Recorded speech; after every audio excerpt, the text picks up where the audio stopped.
সেই দূরপ্রবাস থেকে আমার মেজো ননাস আমাদের সবার জন্য এক লাগেজ জিনিসপত্র পাঠিয়েছেন। প্রত্যেকটা প্রবাসীদের সকল কষ্টই যেন তার নিজের পরিবারের জন্য। ভাবতেই অবাক লাগে, যারা দূরপ্রবাসে থাকে তারা নিজের আত্মীয় স্বজনের মধ্যে কেউ মারা গেলেও তার মুখটুকু পর্যন্ত দেখতে পারে না। তবে এক প্রবাসীর এত স্যাক্রিফাইসের পরেও কিছু প্রবাসীকে দিন শেষে নিজের পরিবারের কাছ থেকে প্রতারিত হতে হয়। তো আমার ননাস দূরপ্রবাস থেকে এক লাগেজ ভর্তি করে আমাদের জন্য কি কি পাঠিয়েছে সবকিছু দেখাবো আজকের ভিডিওতে। তার আগে একটু শেয়ার করি, অলরেডি আপনারা সবাই জানেন আমার বিজনেস পেজে একটা ক্যাম্পেইন চলছে, যেখানে 30 তারিখ পর্যন্ত যারা আমার নিজের হাতে বানানো ভাইরাল এই তাসনিম হেয়ার কম্বো অর্ডার করবেন, তাদের মধ্যে লটারি করে আমরা একজন লাকি কাস্টমারকে দিয়ে দিব আইফোন 17 প্রো ম্যাক্স। সাথে এই মুহূর্তে যারা যারা অর্ডার কনফার্ম করবেন, মানে 30 তারিখ পর্যন্ত যারা যারা অর্ডার কনফার্ম করবেন, তারা আমাদের 1400 টাকা দামের এই ভাইরাল তাসনিম হেয়ার কম্বো পেয়ে যাবেন শুধুমাত্র 999 টাকায়। সাথে সারা বাংলাদেশে যে কোনো স্থান থেকে অর্ডার করলেই পাবেন হোম ডেলিভারি চার্জ একদম ফ্রি। তো আর দেরি নয়, এই সকল অফার কিন্তু অ্যাভেলেবেল থাকবে শুধুমাত্র এই মাসে 30 তারিখ পর্যন্ত। এরপরে কিন্তু আবারও রেগুলার প্রাইসে ফেরত যাবে। সো আমার প্রোডাক্ট সম্পর্কে আর কিছু আমি না বলি, আমার পেজ ওপরে ক্যাপশনে ট্যাগ করা থাকবে,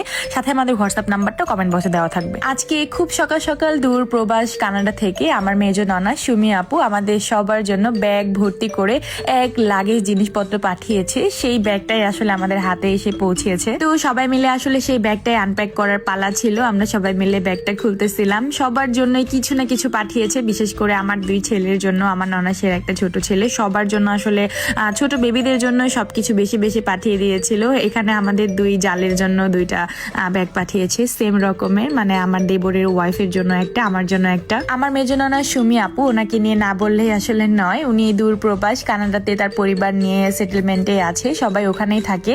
অ্যান্ড ওখান থেকে যে আমাদের সবার কথা, তার পরিবারের কথা এত পরিমাণ ভাবে, আমরা দেশে থেকেও আসলে পরিবারের জন্য এতটুকু করতে পারি না। উনি দেশের বাইরে থেকে যতটুকু তার পরিবার নিয়ে চিন্তা ভাবনা করে। বাংলাদেশে যারা নিজের পরিবারকে রেখে নিজের পরিবারের জন্য পুরো জীবনটাই স্যাক্রিফাইস করে, নিজের জীবনটাই পুরো অর্ধেক সময়টাই দূর প্রবাসে কাটিয়ে দেয়, দেশের বাইরে কাটিয়ে দেয়, তাদেরকে আসলে আমাদের অনেক পরিমাণ সম্মান দেওয়া উচিত। কারণ দিন শেষে এমনও অনেক প্রবাসী আছে যারা কিনা পরিবারের জন্য সবকিছু ছেড়ে দিলেও, পরিবারের জন্য সবকিছু স্যাক্রিফাইস করলেও দিন শেষে সেই পরিবারের কাছ থেকে অনেকটা ছোট হতে হয়, অনেকটা প্রতারণার শিকার হতে হয়। বাট সবাইকে আমাদের স্যালুট জানানো উচিত যারা দূর প্রবাসে থাকে।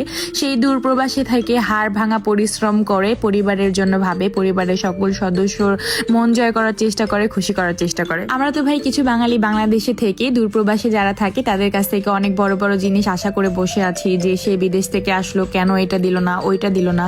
আসলে আমার মনে হয় যে আমরা যেখানে বাংলাদেশে থেকে যেভাবে পরিশ্রম করি, টাকা ইনকাম করি, সেম ওয়েতেই বা যারা প্রবাসে থাকে তারা তার থেকে বেশি ডাবল মানে পরিশ্রম করে কিন্তু টাকা ইনকাম করে। কিন্তু আমরা বাংলাদেশে বসে আসলে তাদের সেই প্রাপ্য সম্মানটুকু দিতে পারি না, তাদের কাছ থেকে অনেক বেশি আশা করে ফেলি। অ্যান্ড সেই অনুরূপ যদি আশা তারা পূরণ করতে না পারে, আমরা আসলে মন খারাপ করে বসে থাকি। এটা আসলে আমার কাছে খুবই খারাপ লাগার। তো যাই হোক, আমার ননাস কিন্তু পুরো পরিবারের জন্য কিছু না কিছু সুন্দর সুন্দর গিফট পাঠিয়েছে। অ্যান্ড আমরা সবাই মিলে অনেক বেশি হ্যাপি ছিলাম, অনেক বেশি এক্সাইটেড ছিলাম। অ্যান্ড সেই সাথে আজকে ভিডিওটা শেষ করলাম, সবকিছু তো আপনাদের সাথে শেয়ার করলামই। অ্যান্ড নেক্সট ভিডিওতে দেখা হয়ে যাবে অবশ্যই। আল্লাহ হাফিজ and thank you so much for watching.